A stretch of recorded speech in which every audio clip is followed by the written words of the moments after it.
Who Comes with Cannons, Chapter 8. Some News. The remaining months of 1861 passed slowly, with no news of Robert and with Todd a prisoner of sorts. But at least no more deserter hunters came searching for them. The autumn reaping, corn shucking, and hog killing were done with the help of Quaker neighbors. In return, Uncle Matthew did the same for them when they called for his aid. It was hard for them without the younger men. All had gone away or been forced into the army. Though she was officially out of school now because of her age, Truth still attended. So did Martha. They were helpers to Mr. Hartling. He had asked them to stay on, saying he lived on borrowed time until he was forced in the Confederate Army. Once he left, Truth and Martha would continue teaching the younger children. Lucy came and went at the Bardwells' house, so her continued absence would not be noticed by the staunch Southern patriots in Bentonville. When she was there, she stayed with Todd. Some evenings, Todd would limp over to dine with his family, but he always returned to the rocks to sleep, even though it was cold in winter, and there was no way to warm the cave by fire without a telltale smoke outlet. The new year brought few changes in the Bardwells' lives. The war had now come to North Carolina. Although the Confederacy lost Roanoke Island and Union bases were set up on Forts Clark and Hatteras on the Atlantic, the Yankees did not overrun the state.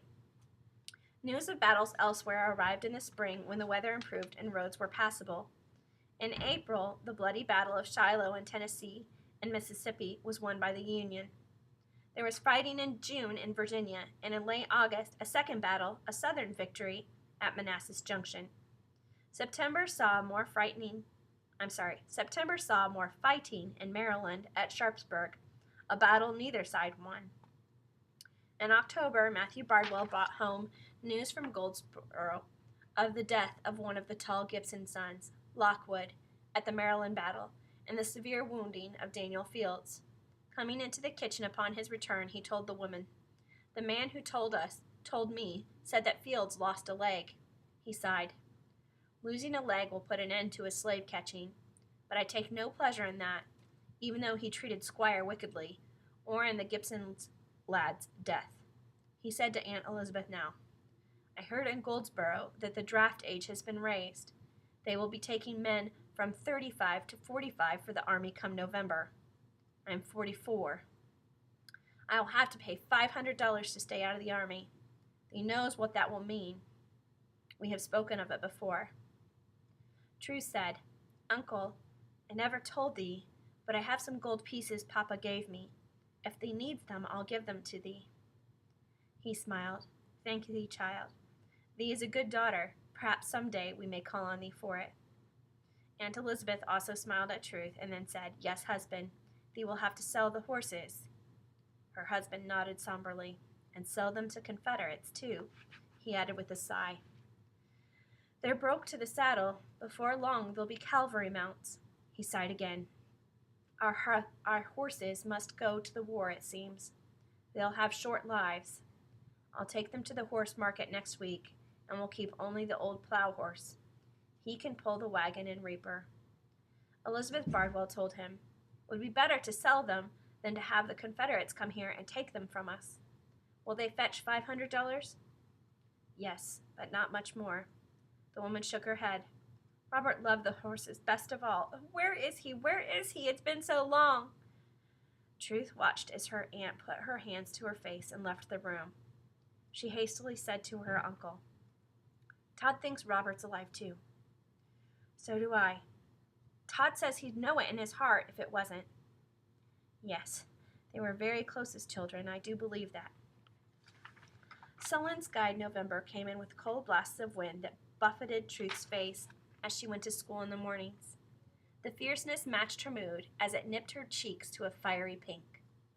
Her uncle had sold the horses, but had not received enough money to cover what he must pay. He'd had to drive some steers with the horses to the army buyers in Goldsboro.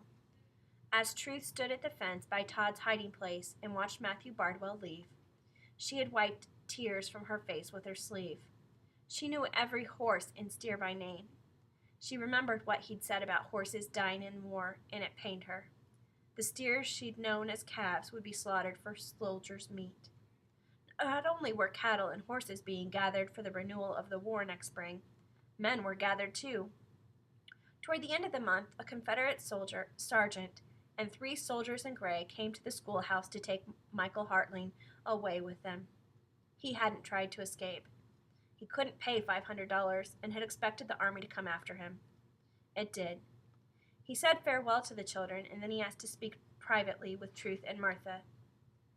The sergeant scoffed. "Go ahead, kiss your little girlies goodbye, we won't look."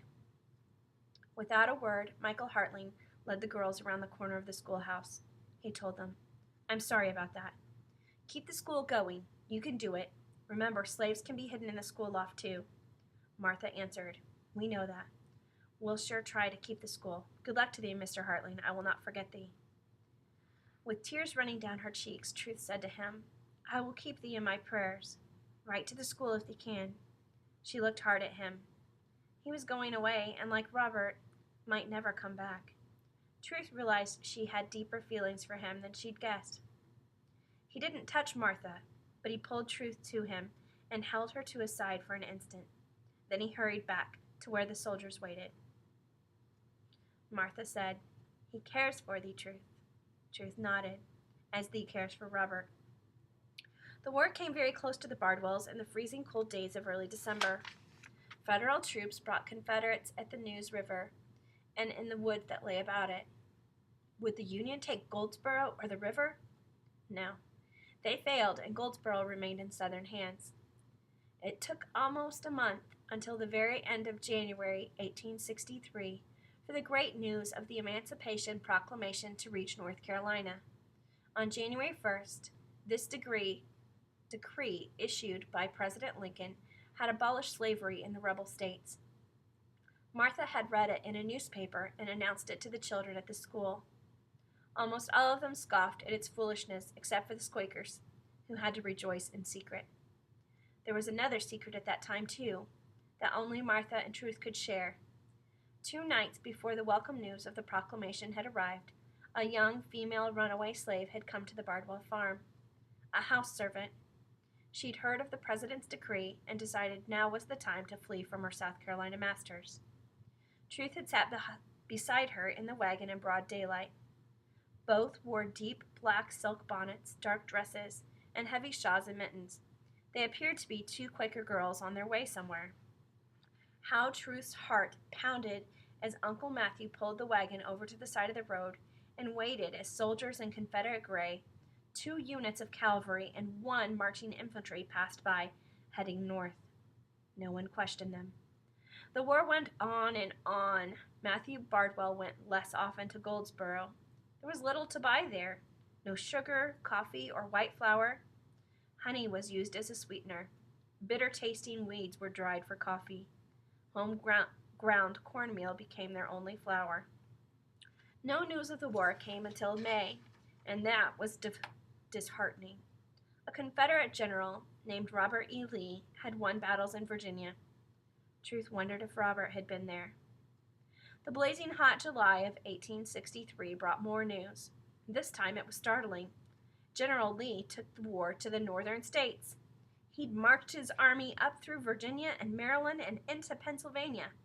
At a little town there called Gettysburg, the Confederates met the forces of Union General George Meade, and they fought a terrible 3-day battle in fierce heat.